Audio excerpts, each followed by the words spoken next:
ए राजा तू थोरे थोरे पिया, ए रजऊ तू थोरे थोरे पिया।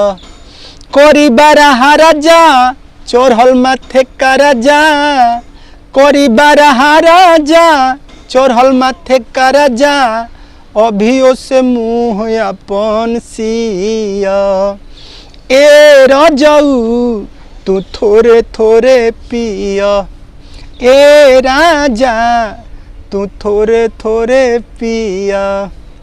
नमस्कार दोस्तों, आप सभी का गीत ज्ञान ऑफिशियल में हार्दिक हार्दिक स्वागत है। और हम राइटर राज रसीला यादव आपका अपना गीत ज्ञान चैनल में हार्दिक हार्दिक स्वागत करता हूं। और आज हम एक बेहतरीन साइड सॉन्ग लेकर हाजिर हुए हैं इसी धुन पर जो अभी हम आपको गाकर सुना रहे थे। तो अगर आप गायक है या सिंगर है या राइटर हैं, अगर आप नए नए गीत चाहते हैं, खोजते हैं, जहां तहां जाकर लिखवाते हैं, पैसा इन्वेस्ट करते हैं, और हम आपको बीच में डेली बाय डेली रोज़ एक नया नया हिट मैटर लेकर आते हैं, तो आप सब्सक्राइब कर लीजिए चैनल को। वीडियो को अच्छा लगे तो लाइक कर दीजिए।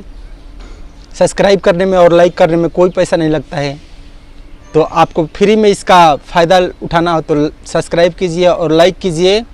और चलिए मेरे दोस्तों, आगे छोड़िए दुनिया का देखना गलत इमेज को और देखते हैं आगे अपनी डायरी के पेज को कि आखिर हम आप लोग के बीच में कैसा गीत लिख कर लाए हैं। ऐसा ही गाकर सुना देते हैं। छोड़िए,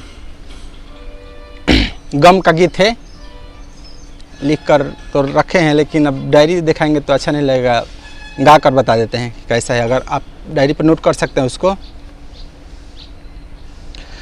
ए रनिया हमार प्यार के कहानिया, ए रनिया हमार प्यार के कहानिया। रखलू अधूरा कइलू न पूरा, रखलू अधूरा कइलू न पूरा। चल गइलू हो गइलू दूजिया के चनिया, हो गइलू दूजिया के चनिया। ए रनिया हमर प्यार के कहानिया। रखलू अधूरा कइलू न पूरा, रखलू अधूरा कइलू न पूरा। हो गइलू दूजिया के चनिया, ए रनिया हमर प्यार के कहानिया। ये रितेश पांडे भैया का गीत पर है। ए रजऊ जो सुना है उसी धुन पर है, इसको कन्वर्ट कर लिया।